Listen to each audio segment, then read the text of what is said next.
Hello everyone, I am Rajiv Chauhan and in this short video I will be explaining one of the churning topics of this time and that is de-dollarization of global economy. तो आज हम समझेंगे ये de-dollarization का जो concept है वो क्या है। तो सबसे पहला सवाल आता है कि de-dollarization आखिर है क्या, और अगर डॉलर करेंसी ग्लोबल करेंसी नहीं हुआ तो क्या उसका जगह कोई और करेंसी यूरो हो गया या फिर चाइनीज रेनमी भी हुआ, युआन भी कहते हैं उसे, क्या वो हो सकता है? और क्या ये हेजिमोनिक स्टेटस जो है अमेरिका का ग्लोबल इकोनॉमिक लीडरशिप का, क्या उसे इतना आराम से जाने देंगे वो? अगर मैं बात करूं डॉलराइजेशन ऑफ ग्लोबल इकोनॉमी का, तो ग्लोबल करेंसी बन गया डॉलर ब्रेटन वुड कॉन्फ्रेंस के बाद।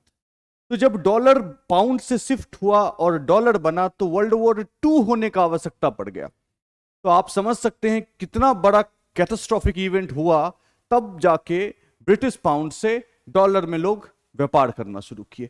तो क्या ऐसा सिचुएशन पे, ऐसा मोड़ पे हम भी जा रहे हैं, वर्ल्ड जा रहा है, जहां पे इस तरह का कुछ कैटास्ट्रोफिक और ट्रेजिक कॉन्फ्लिक्ट हो सकता है? यह भी समझना जरूरी है, क्योंकि कोई भी आदमी, कोई भी व्यक्ति, कोई भी कंट्री जो लीडरशिप पोजीशन होता है उसको इतना आराम से जाने देना नहीं चाहता है। तो इसी सब पिलर्स पे मैं डिस्कस करूंगा, बने रहिए। बहुत सरल शब्दों में समझाता हूं। पहली बात की डी डॉलराइजेशन क्या है। तो डी डॉलराइजेशन से पहले समझिए कि आखिर डॉलराइजेशन क्या है। तो डॉलराइजेशन मतलब कि वर्ल्ड में जो इंटरमीडिएट करेंसी है, इंडिया का करेंसी अलग, किसी और कंट्री का करेंसी अलग अलग है, हर कंट्री का अपना अपना करेंसी है। तो उस करेंसी, एक करेंसी से दूसरे करेंसी के बीच में जो एक्सचेंज है, इंटरमीडिएट जो है, वो है डॉलर। तो जितना भी ग्लोबल ट्रेड होता है मैक्सिमम डॉलर में होता है। तो हम क्या करते हैं, हम रुपी को डॉलर में कन्वर्ट करते हैं, और डॉलर फिर वहां का डोमेस्टिक करेंसी जो है, मान लीजिए सऊदी अरेबिया से हमने ट्रेड किया तो सऊदी अरेबिया का जो डोमेस्टिक करेंसी हम फिर उसमें कन्वर्ट करते हैं। इसी तरह से हमारा आदान प्रदान चलता है। बाहर से जो हम लोन भी लेते हैं किसी कंट्री से, आईएमएफ से, वर्ल्ड बैंक से या एशियन डेवलपमेंट बैंक से, तो वो बैंक भी जो हमें लोन देती है तो वो डॉलर के सेंस में देती है लोन। तो डॉलर इंपॉर्टेंट रोल प्ले करता है एक तरह से इंटरमीडिएट करेंसी के तहत। इसीलिए इसको डॉलर को रिजर्व करेंसी भी बन गया। रिजर्व करेंसी मतलब कि एक कंट्री कुछ जो है डॉलर्स वो अपने पास रखते हैं ताकि इंटरनेशनल पेमेंट किया जा सके, इसीलिए उसका नाम है रिजर्व करेंसी। अब दुनिया में सबसे ज्यादा यूज होने वाला करेंसी डॉलर है, तो ये ऑटोमेटिक है, ये लाजमी, ये कॉमन सेंस की बात है कि लोग डॉलर ही रखेंगे अधिक। तो अभी के टाइम में देखा जाए रिजर्व करेंसी का, तो 62% ग्लोबल रिजर्व करेंसी जो है वो है डॉलर में, 20% यूरो और 5% जापानीज येन है। तो मोस्टली जो अगर हम विदेश से लोन लेते हैं, किसी कंट्री से लोन लिया, किसी इंस्टीट्यूशन से लोन लिया, तो उसको हम देते हैं डॉलर में। एक काम वो हो गया रिजर्व करेंसी का। दूसरा कि हमने जो खरीदा सामान, इंपोर्ट किया, हमने बाहर से गोल्ड हम खरीदते हैं, इलेक्ट्रॉनिक्स आइटम खरीदते हैं, क्रूड ऑयल खरीदते हैं, नेचुरल गैस खरीदते हैं, तो इनका पेमेंट हमें जो करना रहता है वो भी हमें डॉलर में करना रहता है। तीसरा चीज है कि करेंसी फ्लक्चुएशन हो सकता है, जैसे कि अभी इंडिया का रुपीज 80s के जोन में हो सकता है, 90 तक पहुंच जाए, हो सकता है 100 तक पहुंच जाए, वी डोंट नो दैट।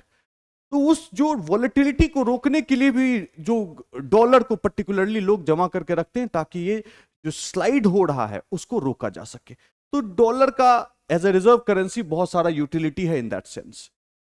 तो अब बात जो चल रहा है डी डॉलराइजेशन का, मतलब कि जो कंट्रीज है वो डॉलर को यूज नहीं करना चाहते हैं, कोई और करेंसी को यूज करना चाहते हैं, या अपना अलग करेंसी बनाना चाहते हैं, या इंटरनेशनल सिस्टम में चेंज लाना चाहते हैं। ये जो चेंज की जो बातें हैं वही डी डॉलराइजेशन का कहानी है। अब दूसरी बात, क्या अभी रिसेंट कुछ ऐसा घटनाएं घटी है जिसके कारण से कि डी डॉलराइजेशन के बारे में बात कर रहे हैं हम?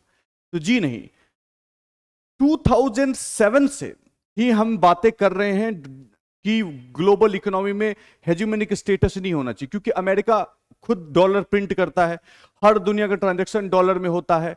वो क्या करते हैं कि रिसेशन के टाइम में देखा गया कि उन्होंने क्या करा कि अपना सीलिंग का लिमिट बढ़ा दिया, डेट सीलिंग का लिमिट बढ़ा दिया, और अपना उनका जो सेंट्रल बैंक है फेडरल रिजर्व, उनको कहा कि सर आप प्रिंट कर दो, पैसे प्रिंट करके मुझे दे दो, मैं अपना खर्चा वर्चा जो है मैं देख लेता हूं, ठीक है। और मैं आपको धीरे धीरे रिटर्न करूंगा। तो वही प्रिंट करता है, वही अपना डेट का लिमिट सेट करता है, उसी का अपना ही सेंट्रल बैंक से लोन ले लेते हैं वो। तो ये तो मूर्ख बनाने वाली बात हो गई ना, कि दुनिया पे पूरा कर्ज का लोड, और हमारे अमेरिका के ऊपर कोई कर्ज का लोड नहीं, खुद प्रिंट कर सकते हैं डॉलर में। तो उस टाइम से ही बातें चल रही थी कि ये होना चाहिए, होना चाहिए, होना चाहिए। लेकिन अभी रिसेंटली एक घटनाएं घटी, उसके कारण से ये मामला ज्यादा मतलब कह सकते हैं कि इंटेंस हो गया है। घटना है कि जब रिजर्व करेंसी को अमेरिका ने यूज किया है वेपन की तरह, इसी को कहते हैं वेपनाइजेशन ऑफ रिजर्व करेंसी। अब रशिया और यूक्रेन के बीच में लड़ाई चल रहा है। अमेरिका ने क्या किया, रशिया का जितना भी ट्रांजैक्शन फाइनेंशियल था सबको सीज कर दिया है कि डॉलर में ट्रांजैक्ट ही नहीं कर सकते हैं। और जितने भी उनके जो गवर्नमेंट थी या नॉन गवर्नमेंटल प्राइवेट ऑर्गेनाइजेशन थे, जिनका भी डॉलर में अकाउंट कहीं पे भी दुनिया में था, कहीं पे भी दुनिया पे है, उसको क्या कर दिया उन्होंने, फ्रीज कर दिया, जो भी डॉलर अकाउंट था। तो भाई हमने इतना मेहनत करा, पैसा कमाया, और अमेरिका क्या किया, अपना हेजिमोनिक स्टेटस यूज करके हमारा पैसा को बंद कर दिया। मतलब एक हथियार की तरह यूज किया जा रहा है रिजर्व करेंसी। सेम चीज उन्होंने ईरान के साथ किया, सेम चीज सीरिया के साथ किया। तो बहुत सारे जो भी कंट्री, हॉस्टाइल कंट्री जिसको मानते हैं वो, उनके साथ वो यही करते हैं। दूसरी बात, अगर किसी ने 2 साल पहले फ्रांस का एक बैंक ने कुछ डॉलर का ट्रांजैक्शन फैसिलिटेट किया था सीरिया, यमन, इस तरह के कंट्रीज से, और अमेरिका ने उस पर इंपोज कर दिया $9 billion fine. Imagine, $9 billion fine impose कर दिया। तो वो ये जो चीज है उसको पॉलिटिकल हथियार की तरह इस्तेमाल करते हैं। यही चीज सबसे जब अभी लेटली रिसेंटली ट्रिगर हुआ, जहां पे कि रशिया के खिलाफ ऐसा सैंक्शन लगाया गया अमेरिका के द्वारा। अब उसी के कारण से बहुत सारा देख रहे हैं आप, घटनाएं घट रही है। प्राइमरली 2 चीज हो रहा है, 2 चीज हो रहा है। पहला चीज इसमें यह हो रहा है कि लोग डॉलर को छोड़ के गोल्ड को लेके आ रहे हैं, गोल्ड बहुत खरीद रहे हैं। दूसरा चीज, जो एक दूसरे से ट्रेड कर रहे हैं, जैसे इंडिया ट्रेड कर रहा है यूएई से, अमेरिका, रशिया ट्रेड कर रहा है चाइना से, ईरान से, इराक से, सऊदी अरेबिया से, इन सब से ट्रेड जो चल रहा है। तो उन्होंने ये डिसाइड करा है कि हम लोग अपना लोकल करेंसी में ही ट्रेड कर लेंगे, ठीक है। और दूसरी बात कि अगर लोकल करेंसी हम नहीं कर पा रहे हैं तो कोई थर्ड करेंसी यूज कर लेंगे जो डॉलर नहीं होगा, may be euro, may be yen, may be China का रेनमीबी, युआन जिसको कहते हैं, उसमें कर लेंगे। तो ये 2 माध्यम से हो रहा है। कि जहां तक कि गोल्ड का सवाल है, पिछली साल 2022 में टोटल जो गोल्ड सेंट्रल बैंक ने जमा किया, डॉलर नहीं किया जमा, गोल्ड जमा किया, वो था 1075 metric ton. 1075 metric ton gold इन्होंने जमा किया, जिसमें सबसे अधिक रशिया ने किया, नंबर 2 पे चाइना था और नंबर 3 पे इंडिया था।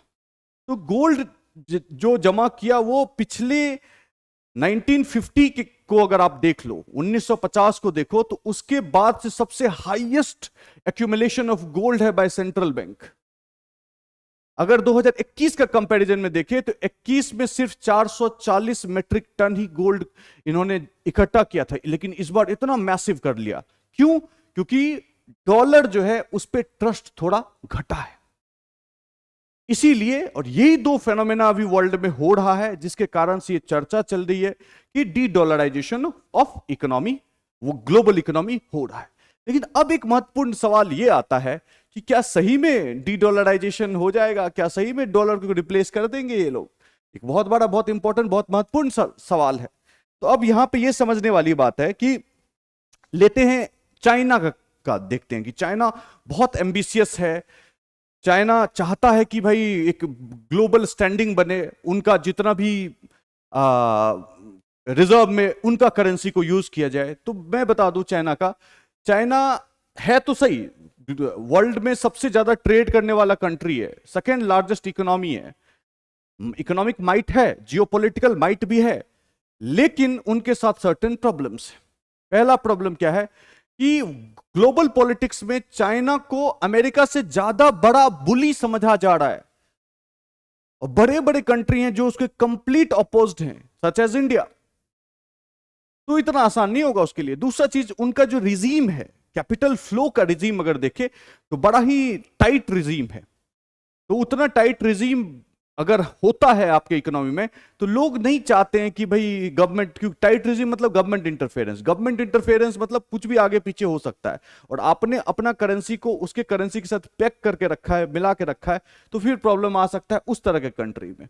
और जहां तक बात है कि अभी क्या स्टेटस है, तो ग्लोबल रिजर्व का अगर बात किया जाए तो सिर्फ 2%, 2% ही है जो रिजर्व करेंसी में चाइना का रेनमिबी या युआन कह सकते हैं आप, वो यूज हो रहा है। अब दूसरा एक है कि यूरोपियन यूनियन का करेंसी यूज हो सकता है, यूरो जिस कहते हैं, यूरो आप कह सकते हो कि 20% है। यूरो के साथ डेफिनेटली एडवांटेज, बहुत बड़ा इकोनॉमी है, बहुत एडवांस्ड इकोनॉमी है, इकोनॉमिक माइट डेफिनेटली बहुत ज्यादा है, और सब कंट्री को मिला लो तो बहुत पॉलिटिकल माइट भी बहुत ज्यादा है। लेकिन उनके साथ भी दिक्कत है, उनके साथ भी थोड़ा पॉलिटिकली सिंक्रोनाइज्ड नहीं है, बड़ा सेकी ग्राउंड है। ब्रेक्जिट हो गया, क्या पता कोई और एग्जिट ले ले, सच एज फ्रांस अगर ले लिया तो फिर बहुत बड़ा दिक्कत हो जाएगा। दूसरा चीज है कि एक कॉमन ट्रेजरी नहीं है उनके पास, हर कंट्री अपना अपना ट्रेजरी रखा है, उनके पास कोई कॉमन ट्रेजरी नहीं है। और तीसरा चीज है कि उनके पास कोई भी यूरोपियन यूनिफाइड बॉन्ड मार्केट नहीं है, तो ये सब उसके साथ प्रॉब्लम है। और जहां तक कि अमेरिका की बात अगर हम करें, तो अमेरिका का अगर देखा जाए तो दुनिया का सबसे बड़ा इकोनॉमी है, सबसे बेहतरीन तरीके से वेल मैनेज्ड फाइनेंशियल मार्केट जिसको बोलते हैं वो है, सबसे गहरा सबसे डीप बॉन्ड मार्केट अगर जिसके अगर बात करें तो वो है। इकोनॉमी में स्टेबिलिटी है, पॉलिटी उनका कंप्लीट मच्योर्ड पॉलिटी है, कोई भी टर्मोइल वाला बात नहीं है, डेमोक्रेसी बहुत ये है, कन्वर्जन ऑफ करेंसी है वो बहुत, मतलब सबसे फ्लूइडिक सबसे इजी अगर बात करो तो उसमें से एक है यूएस का।